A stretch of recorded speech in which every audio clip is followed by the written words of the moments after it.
I'm standing in what used to be a cabin. Not just any cabin, but the one my grandfather, a World War II veteran and master carpenter, built with his own two hands back in '63. Now it's just a pile of splintered cedar and broken dreams, smelling of diesel and 60 years of memories ripped out by the roots. That hand-carved railing, the one he spent 3 winters shaping, crushed under a bulldozer track. It's a physical punch in the gut. But nothing compared to the emotional one. They did this 5 days ago, while I was 600 miles away in Raleigh burying my father. No permit, no warning, no legal leg to stand on, just a giant yellow machine and a woman named Veronica Thorne, the smug president of our so-called Crestwood Lakes Homeowners Association, clutching a clipboard and a forged document. She thought I was just some broken, grieving son, too exhausted and too broke to fight back, easy to steamroll. Big mistake, the biggest mistake of her entitled life. My name is Owen Miller, and for the last 18 years, I've been the chief county building inspector for this district. Every demolition permit, every code violation, every dirty little secret about construction in this county, it all crosses my desk. Veronica Thorne just handed me a double felony wrapped up in a $450 monthly HOA fee. So I'm asking you, what would you do if your HOA destroyed your inheritance while you were burying your family? Drop it below. I guarantee your neighbor has an HOA horror story, too. Let me rewind 6 weeks before the rubble, before Veronica made me realize what true cold-blooded rage feels like. My father died suddenly. A Tuesday morning, found him in his old recliner. The baseball game still running on TV. He was 73, and the cabin, the Miller's sanctuary, as he called it, was supposed to be our future. I pictured 2 old men on the dock, teaching my daughter, Chloe, how to net perch the way 3 generations of Miller men learned. That place was history, built beam by my grandfather Silas, the kind of man who shaped wood like other men shape excuses. You could still smell the cedar and the metallic well water, ice cold in August, and hear the creak of the dock boards underfoot at dawn. When Dad passed, the cabin became mine, fully paid off. The one piece of solid ground I had left after 18 years of modest county paychecks. I'm 52, Chloe is 24, doing graphic design out in Seattle, and that cabin was going to be hers someday.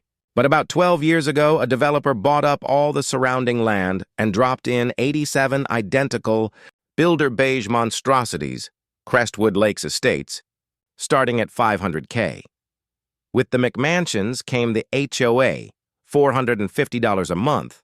Rules about grass height, rules about mailbox finish, rules that gave a kingdom to people who, frankly, couldn't manage a lemonade stand.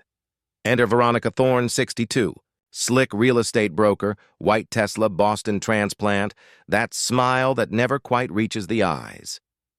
7 years as HOA president, measuring grass with rulers, reporting pickup trucks as visual pollution, perfecting the art of just following the rules while making everyone's life hell. My grandfather's cabin predated her HOA by 4 decades, grandfathered, legally untouchable. I had the original 1963 permits, surveys, continuous family ownership. Veronica didn't care about laws. She cared about control, about aesthetics. 3 days after my father's funeral, while I was still in Raleigh, a certified letter arrived. Notice of non-compliance. The cabin was a visual blight affecting property values. 14 days to repaint it taupe, remove the dock, tear down the shed, or they do it for me at my expense. The letter cited covenants that simply did not exist in 1963. I should have hired a lawyer then, but I'm a county inspector. I know property law inside and out. I thought I could reason with them. Big mistake number 2. The emergency board meeting was in Veronica's McMansion, in a room she unironically called the clubhouse. 6 board members sat across from me like a tribunal. I brought maps, permits, deeds. Veronica didn't even look. "Mr. Miller," she said, her voice dripping with synthetic sympathy, "we sympathize with your loss, truly, but the cabin drags down property values. Rules are rules." I opened my folder. "My grandfather built this before your HOA existed. It's grandfathered under county code." She cut me off. "We've consulted attorneys. 14 days or we take corrective action." "Corrective action?" You mean demolition? I asked. If necessary, she smiled, that chilling, empty smile. The man beside her was Trent Whitlock, mid-40s, contractor's tan, same last name. Her son. He ran Whitlock and Sons Construction. Convenient. The vote was 6-0 to authorize remediation. I left, thinking I'd file an injunction, talk to the county attorney. I approve their permits for crying out loud. Surely they wouldn't cross the county. But Veronica Thorne didn't give a damn about the law. She only cared about showing everyone she had the power. 5 days later, while I was scattering my father's ashes in Raleigh, she sent in the bulldozers. I had posted a no trespassing sign, called my neighbor, a retired fisherman named Earl, 71, 2 lots down, and asked him to keep watch. Day 4, Tuesday morning, I was drinking bad coffee at my aunt's house when my phone lit up.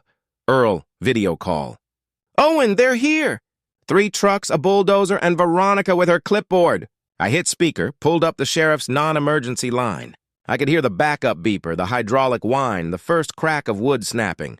County Sheriff, what's your emergency? A professionally bored voice asked. This is Owen Miller, County Building Inspector. Someone's demolishing my property at 47 Lakeview Drive without permits. I need officers there immediately. Sir, we have a report the homeowner was notified, the dispatcher said. And I am the homeowner. I'm burying my father. This is illegal demolition. After 30 seconds of hold music, I watched on Earl's feed as the bulldozer blade bit into my grandfather's front porch. Watched that hand-carved railing splinter like kindling. The dispatcher came back. Sir, the HOA representative on site says they have authorization and a court order. I pulled 18 years of calm from deep inside. There is no court order. Check your system. And here's what else they don't have.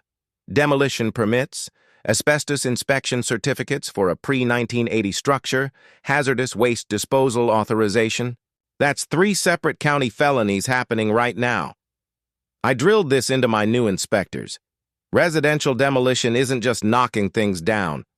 My grandfather's cabin had asbestos siding, lead paint, old fuel residue. Tearing into it without containment wasn't just illegal, it was poisoning the groundwater that fed the lake. Sir, this appears to be a civil HOA matter. You'll need to contact your attorney. Click. The line went dead. I booked an emergency flight. $700 for a seat that didn't recline. The earliest departure was 8 hours away. I kept Earl on video the whole time. Watched Trent's crew rip through 60 years of memories. My grandfather's toolbox, my father's fishing rods, photo albums, gone. Earl narrated like a heartbroken sports commentator. Oh, God, Owen. They're just smashing everything. By the time I drove the 40 miles from the airport, it was over. Just a concrete slab, splintered lumber, and a laminated sign staked into the ground. Per Crestwood Lakes HOA Bylaw 14.3, non-compliant structure removed. Restoration and disposal costs, $30,700. Invoice to follow. Veronica Thorne, HOA President.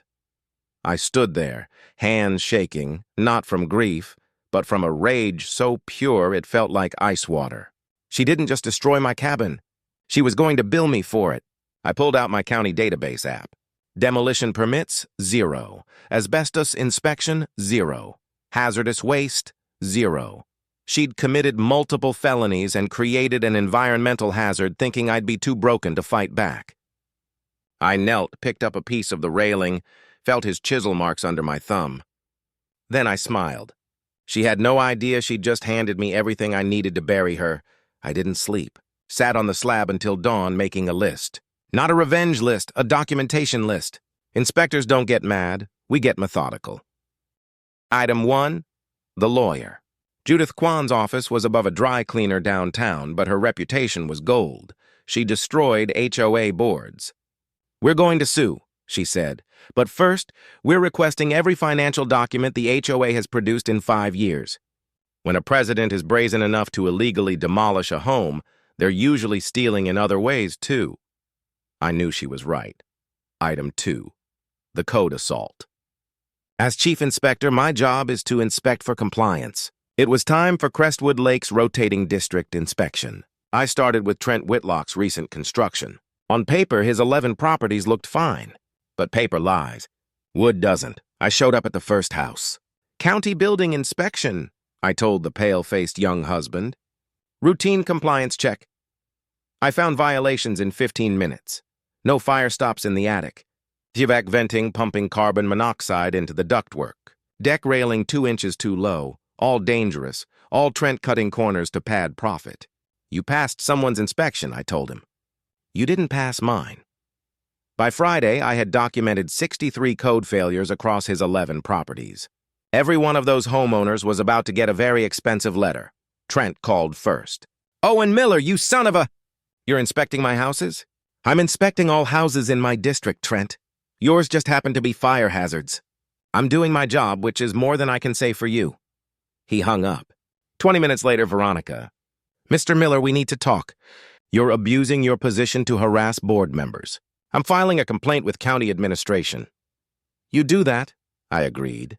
And while you're at it, explain why you demolished a structure without permits, without asbestos inspection, without my approval. I'll wait.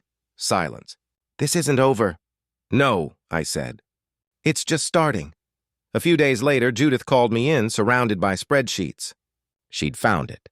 Crestwood Lakes collected $470,000 in annual dues, but only $290,000 in documented expenses. That's $180,000 unaccounted for per year for 3 years, over $500,000.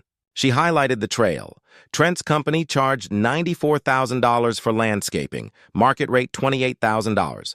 Textbook kickback. She'd also found Veronica billed the HOA for her Lexus lease payments.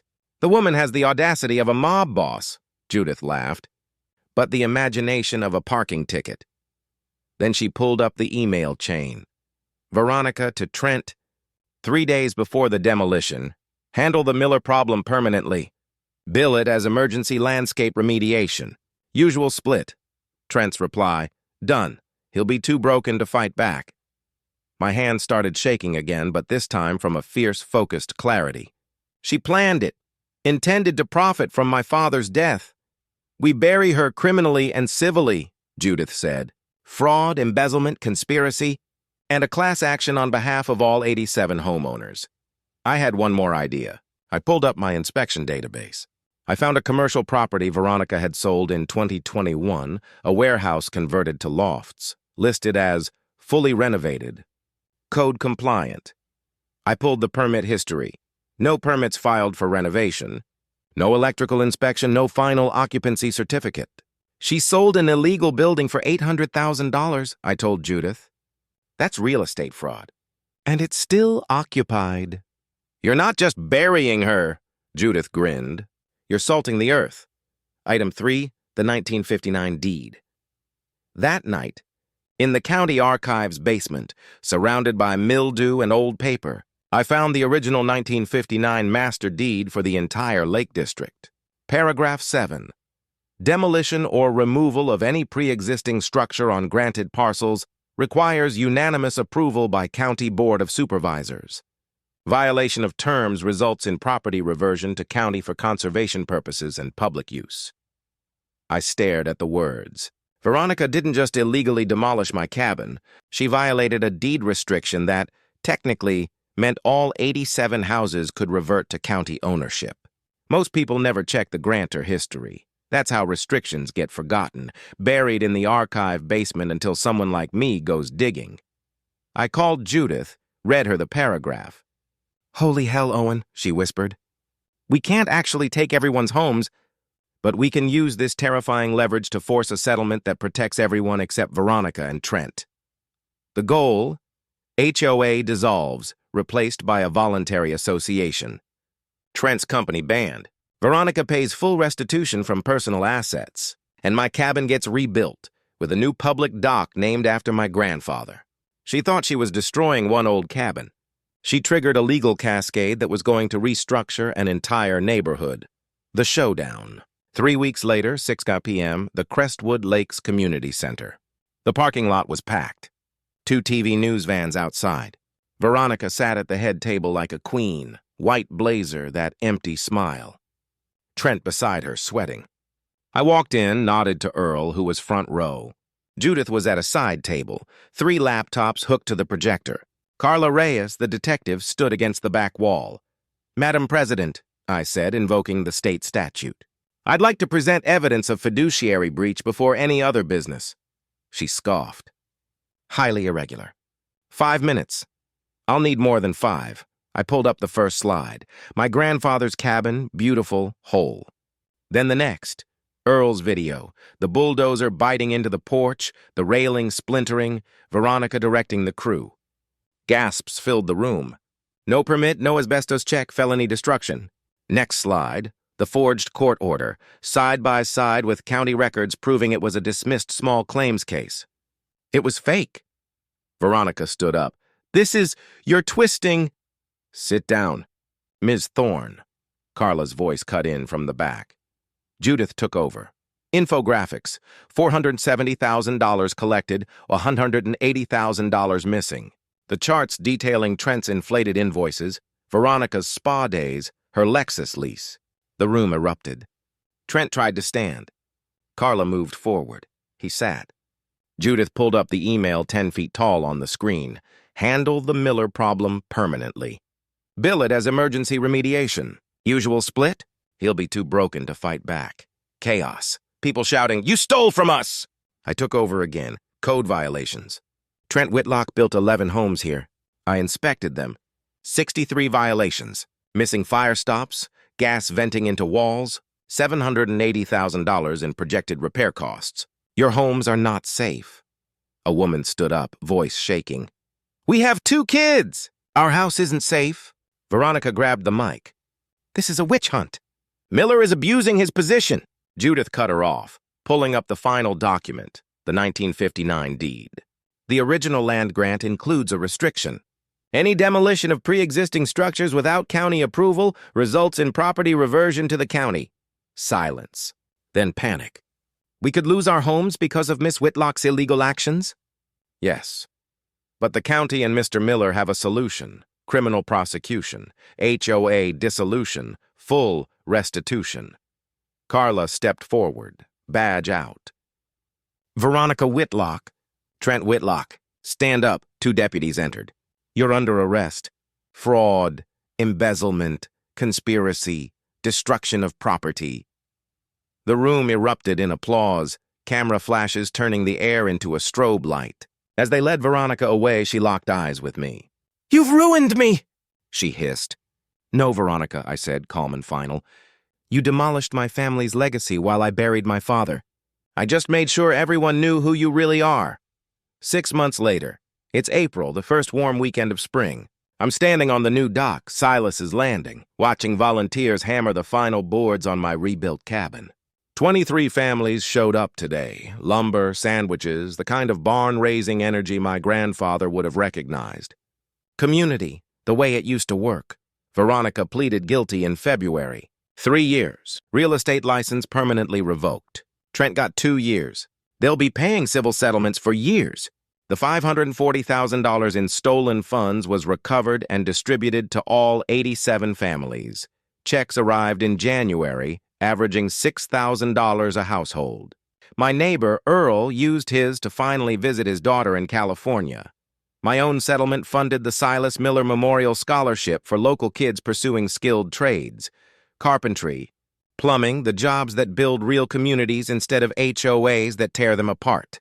Pinewood Shores looks different now. People painted their houses actual colors. Property values increased 7%. Turns out freedom sells better than fascism. The state legislature even passed the Homeowner Protection Act in March, mandatory HOA bond insurance, annual independent audits. The governor signed it standing beside me. He called it Silas's Law, my grandfather's name in legislation. He would have been embarrassed, and secretly incredibly proud. This story isn't really about me or the cabin. It's about what happens when ordinary people refuse to accept that petty tyrants get the final word. If your HOA is measuring grass with rulers, billing you for expenses they won't explain, or treating your home like their kingdom, you have rights. Check your state's sunshine laws. Request financial records. Talk to your neighbors. Don't assume you're powerless because they have a clipboard. So tell me, have you ever stood up to a Veronica Thorne? What's your HOA nightmare? Drop it in the comments below. Let's make sure everyone knows they can fight back. Hit that subscribe button for more justice tales, because revenge might be a dish best served cold, but justice is always worth the wait.